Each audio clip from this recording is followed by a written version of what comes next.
Hello students, welcome back to my YouTube channel English Guru RS Gaur. Today I am going to teach you a lesson, the interview of 12th class from the book Flamingo. This lesson is written by Christopher Sylvester. तो इस lesson में Christopher Sylvester ने different popular celebrities के बारे में उन्होंने लिखा है और उनका इंटरव्यूज के बारे में क्या ओपिनियन है इस लेसन में उन्होंने बताया है। तो ये लेसन एक बुक है, the penguin book of interviews.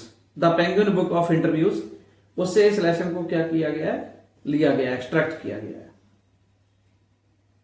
तो क्रिस्टोफर सिल्वेस्टर कहते हैं कि वीएस नाइपॉल, जो कि एक फेमस सेलिब्रिटी हैं, फेमस राइटर हैं, उनका कहना है कि इंटरव्यू बहुत हार्ड करता है और ये जब इंटरव्यू हमारा ले लिया जाता है तो हमें ऐसा लगता है कि हमारे लाइफ से, हमारे जीवन का एक इंपॉर्टेंट हिस्सा है वो हमने खो दिया है।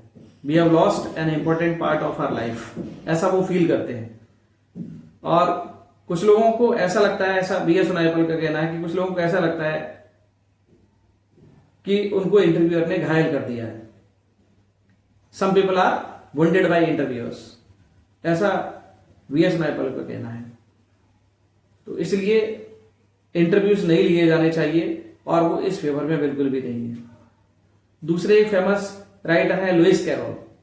लुइस कैरोल का कहना है कि इंटरव्यू से हमें बहुत डर लगता है and we are not in favour of interviews. मुझे अकेला रहना पसंद है, मैं लोगों के बीच में, भीड़ में नहीं जाना चाहता।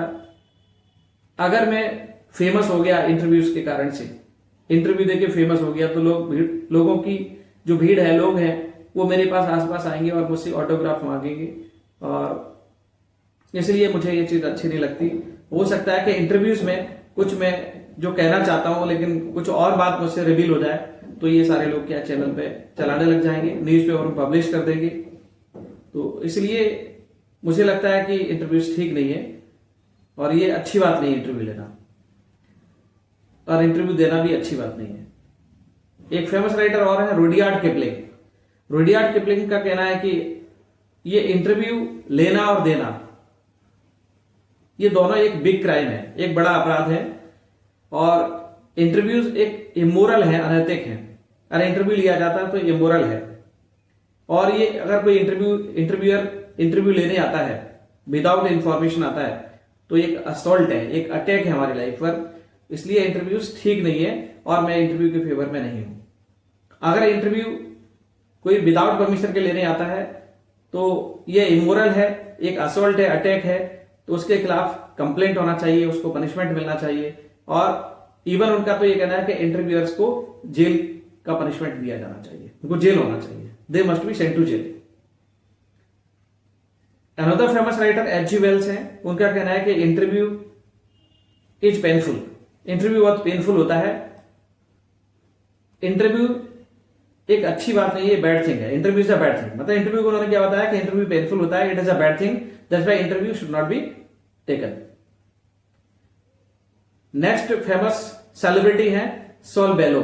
सॉल एक फेमस सेलिब्रिटी है, उनका कहना है कि इंटरव्यू घटिया चीज है, इंटरव्यू नहीं लिया जाना चाहिए। सॉल बेलो भी इंटरव्यू के फेवर में नहीं है।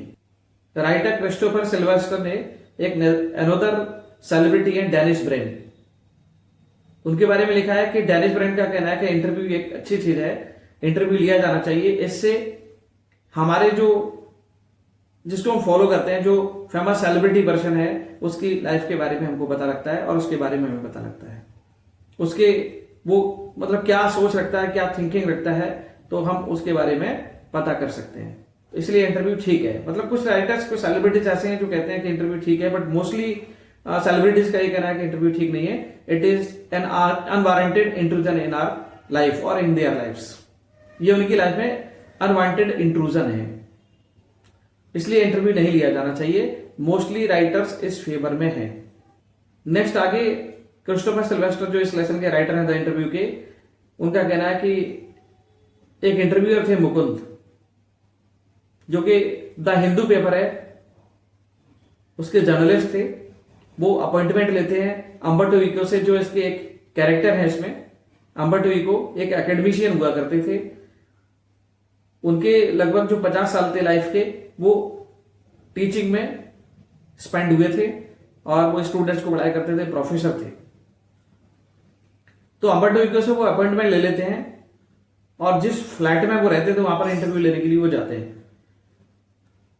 तो वहां पर जाके वो उनसे क्वेश्चन करते हैं कि आप ये नॉवेल्स कब लिख लेते हैं, आपके पास टाइम तो इतना सारा नहीं है, लेकिन आपने एक नॉवेल लिखा है द नेम ऑफ द रोज, बहुत पॉपुलर हो गया है, इसके पॉपुलर होने के पीछे क्या रीजन है।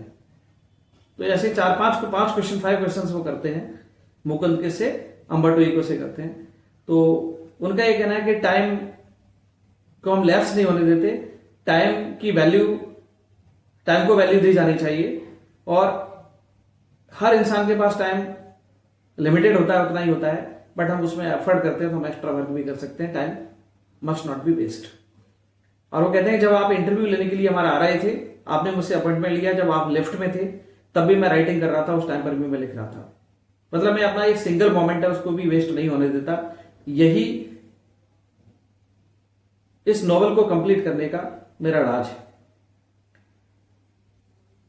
और इससे पहले वो ये नॉवेल जो उन्होंने लिखा, इससे पहले वो fictional stories non fictional stories लिखा करते थे, और लगभग उन्होंने 40 के करीबन नॉन फिक्शन स्टोरीज लिखी हैं, 40 के करीबन। तो नेक्स्ट क्वेश्चन उनसे मुकुंद जो जर्नलिस्ट है वो नेक्स्ट क्वेश्चन करते हैं अम्बर्टो इको से कि आपका जो नॉवेल है the name of the rose, recently वो बहुत फेमस हुआ है और आप एक नॉवेलिस्ट के रूप में आपने एक बहुत अच्छी पहचान बनाई है, तो आप इसके फेमस होने के पीछे क्या राज है, आप क्या कहना चाहेंगे इस बारे में? आपका नॉवेल इतना पॉपुलर फेमस कैसे हो गया?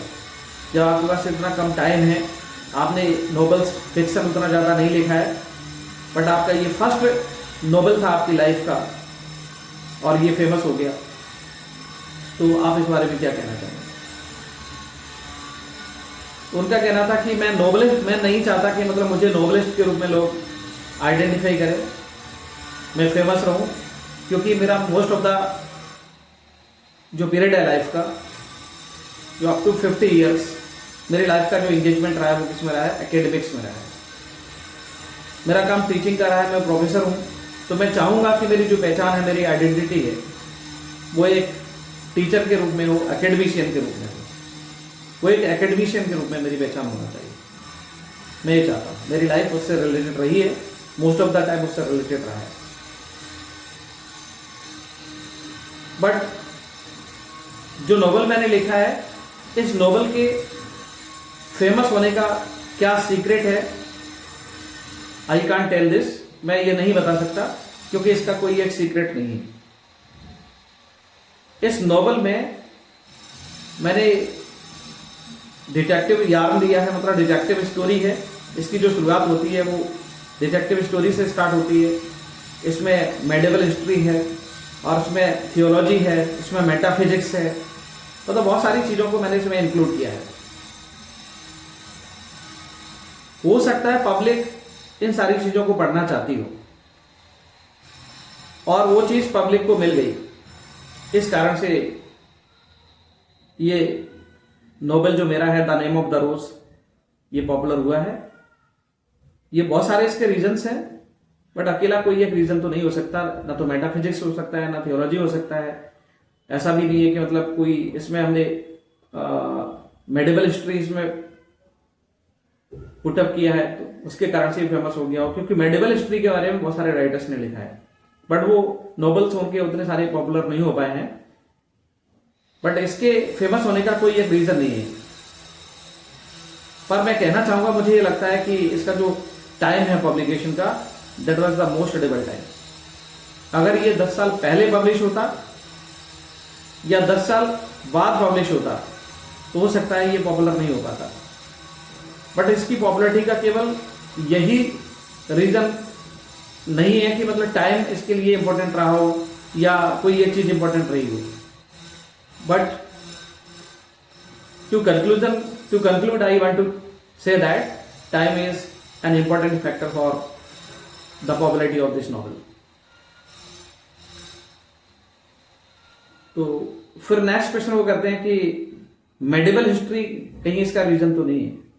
तो ऑलरेडी उन्होंने बोला है कि मेडिवल हिस्ट्री के बारे में बहुत सारे राइटर्स ने लिखा है, तो ये नहीं कहा जा सकता कि मेडिवल हिस्ट्री का एक रीजन रहा है, मतलब कोई एक रीजन इसकी पॉपुलैरिटी का नहीं है। इसकी पॉपुलैरिटी के बहुत सारे रीजन हैं। ये नॉवल जो उन्होंने लिखा ये लगभग 50 की एज में लिखा, और जब इसकी 50 की एज में जब वो पॉपुलर हो गए तो फिक्शनल राइटिंग भी करने लग गए। उसके बाद उन्होंने बहुत सारा फिक्शन लिखा। So this is about this lesson. ये लेसन आपके एग्जाम के लिए काफी इंपॉर्टेंट हो सकता है। स्टोरी थोड़ा सा कंफ्यूजिंग टाइप की है, इसको याद रखना थोड़ा सा मुश्किल है, बट इसमें क्वेश्चंस जो बनेंगे वो क्या बन सकते हैं, आपको किसी फेमस सेलिब्रिटी का नाम इसमें से दे देंगे, 2-4-5 नाम जो मैंने गिनाए हैं इसमें, VS Naipaul, Lewis Carroll, Rudyard Kipling, HG. Wells. आपको कह देंगे what is the opinion of Rudyard Kipling about the interviews, और what is the opinion of Lewis Carroll about interviews, या what are the different opinions of famous celebrities about interviews, then you will have to give the answer. तो so आपको इसके बहुत सारे जो इनके opinion है, VS Naipaul, Lewis Carroll, Rudyard Kipling, HG. Wells, Saul Bellow, तो इनके बारे में आपको थोड़ा सा माइंड में रखना पड़ेगी ये चीजें।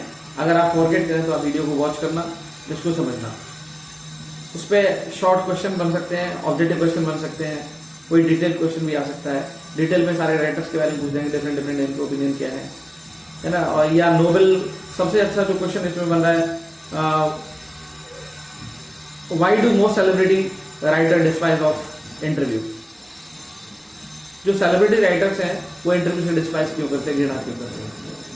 क्योंकि ये इंटरव्यू को क्या मानते हैं, अनवारंटेड इंट्रूजन मानते हैं अपनी लाइफ में, और ये असॉल्ट मानते हैं। वो कहते हैं कि हमारी लाइफ में ये अनवारंटेड इंट्रूजन है और ये एक असॉल्ट है। और जब इंटरव्यू हमारा हो जाता है तो ऐसा लगता है कि किसी ने हमारे पार्ट को, हमारे लाइफ के पार्ट को उन्होंने स्टील कर लिया, चुरा लिया है। इसलिए उनको इंटरव्यू से घृणा लगता है, उनको डिस्पाइज लगता है, डिस्पाइज में सेट होता है। और दूसरा ये बन सकता है कि the name of the rose जो नॉवेल है, what is the reason of the popularity of this novel.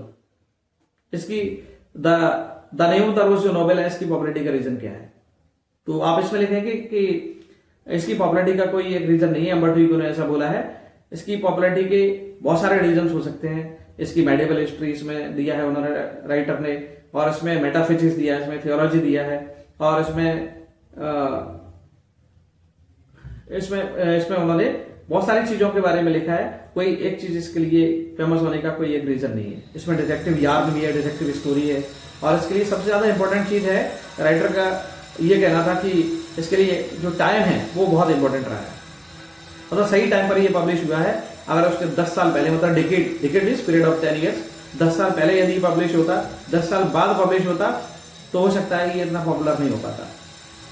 इसकी कितनी मिलियन कॉपीज सेल हुई इन अमेरिका, क्योंकि अमेरिका का जो पब्लिशर था उसने उसको अच्छा लगा नोवेल, तो उसने ये पब्लिश किया था। वो पहले ये सोच रहा था कि ओनली 3000 कॉपीज इसकी सेल हो सकती है, क्योंकि इसको लैटिन लैंग्वेज में लिखा गया था। अब लैटिन लैंग्वेज में लिखा गया तो वहां पर पढ़ने वालों की संख्या उतनी ज्यादा नहीं थी, क्योंकि ज्यूज लोग हैं वो लैटिन बोलते थे, तो वहां पर उतनी ज्यादा संख्या नहीं थी। उसने जो एक्सपेक्ट किया उससे कहीं अधिक 2 to 3 मिलियन कॉपीज सेल हुई, और वर्ल्ड वाइड इसकी 10 to 15 मिलियन कॉपीज सेल हुई। 10 to 15 मिलियन कॉपीज सेल हो गई इसमें, तो एक्सपेक्टेशन से कहीं अधिक सेल हुआ। ये पूरे वर्ल्ड वाइड सभी जगह ये पूरा पॉपुलर हो गया, फेमस हो गया। तो कुछ शॉर्ट क्वेश्चन ऐसे बन सकते हैं, मल्टीपल चॉइस क्वेश्चन बन सकते हैं। कितनी कॉपीज सेल हुई, किस लैंग्वेज में इसको लिखा गया, तो आप बताएंगे इसको लैटिन लैंग्वेज में लिखा गया। अमेरिका में 2 to 3 मिलियन कॉपीज सेल हुई, है ना। पहले उसने जो पब्लिशर था उसने क्या एक्सपेक्ट किया था, 3000 मिलियन कॉपीज सेल होगी। और उसमें जो पॉपुलर सेलिब्रिटीज हैं वो कौन कौन है, वीएस नाइपॉल है, लुइस कैरोल है, रुडयार्ड किपलिंग है, एच.जी. वेल्स है, सॉल वेलो है, और डेनिश ब्रेन है। ये सारे नाम आपको पता होना चाहिए। इनके डिफरेंट थॉट्स क्या हैं अबाउट इंटरव्यू, ये सब चीज आपको पता होना चाहिए। और ये द इंटरव्यू जो लेसन है, इसके राइटर कौन है? क्रिस्टोफर सिल्वेस्टर है। ये किस बुक से लिया गया है? The penguin book of interviews, इस बुक से लिया गया है। इसमें जो नोवेल है, अम्बर्टो इको ने जो नोवेल लिखा था, उनका नोवेल का नाम क्या था? द नेम ऑफ द रोज था। किस लैंग्वेज में लिखा गया था? लैटिन लैंग्वेज में लिखा गया था। ये सारी चीजें हमें पता होना चाहिए। और इसमें किस किस चीज को इंक्लूड किया था उन्होंने? इसमें डिटेक्टिव स्टोरी है, इसमें मेटाफिजिक्स है, इसमें थियोलॉजी है, इसमें मेडिवल हिस्ट्री है। ये सब चीज हमको पता होना चाहिए, है ना। और ये राइट टाइम पर पब्लिश हुआ, इसलिए इसके फेमस होने का यही सबसे बड़ा रीजन था। तो आई थिंक ये आपको जो मैंने इस लेसन के बारे में एक्सप्लेनेशन दिया है हिंदी इंग्लिश दोनों में, तो आपको समझ आया होगा। यदि समझ आया तो आप मेरे चैनल को सब्सक्राइब करिए, है ना।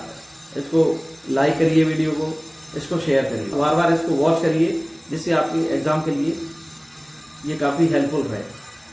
मैं आपके एग्जाम के लिए शुभकामनाएं देता हूं आपको। Congratulations to all students who are watching this video. Thank you, have a nice day.